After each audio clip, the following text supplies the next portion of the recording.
Almost all of us live our lives in a home and then make rare trips to a hospital. But one little boy lives much of his life in this hospital and then makes rare trips home. And his family invited us into their lives to tell their story. To tell this story, you have to prepare yourself. Physically, no germs allowed. Mentally, no frowns allowed. Because there is plenty of pain inside this room at Kosair Children's Hospital, where 2-year-old David Hutchison has literally lived much of his life, being injected, transplanted, radiated. He cries and he holds and he tells us ow,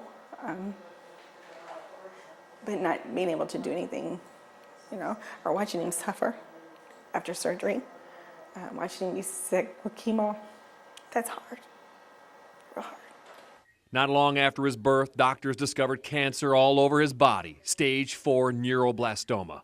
We try to make him, think that, things are good in life, not bad in life. He can't leave the room, but his calendar is booked. Stem cell infusion, drugs I can't pronounce, for chemotherapy, radiation, antibody therapy.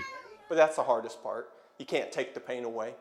If it all works, he has a 50% chance of survival. If he survives, he has a 50% chance of relapse with no cure for that. All he knows is throwing the ball's getting boring. David can't play with the other cancer kids that come and go on 7 West. I've seen one kid pass away, and it was very sad.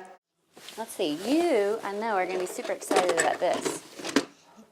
Car. Okay, let's get the car out. All done with the animals. Car. Living long-term, shut off in a hospital room, has developmental consequences too. His exposure to the world and language is kind of limited, and so we see him so that we can help his communication get better. You want to do one more? What is it? He can't go to a park and communicate with kids. He doesn't even know what a park is. Being in the hospital when you don't feel good, you really don't want to talk that much. You just really want to just have your needs met. Just playing with a toy on the floor is hard when you're tethered with tubes and the alarms keep going off. The rest of the world is whooshing by, and their world is literally standing still. Yeah.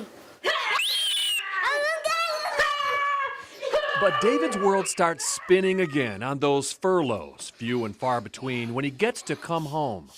And they know that they may only be home for a few hours, a few days, and fever, need for transfusions, frequent clinic visits. A brief window this time to look out the window at the fall color. He missed Halloween, but his visitors wear masks. He can't leave the house, but he doesn't seem to mind. I asked his mom if I could wave a wand and make anything happen, what would it be? It would be awesome just to have, him to be able to get in the bathtub and splish splash like a regular 2-year-old would be. And to go swimming like all of his cousins got to do this past summer. Your priorities change when you're sentenced to solitary confinement and you did nothing wrong. David is back in the hospital again for radiation and then painful antibody therapy, which raises his chances for survival by another 10%. His doctor says he may be done with this long, grueling process by May. At Kosair Children's Hospital, John Bull, Wave 3 News.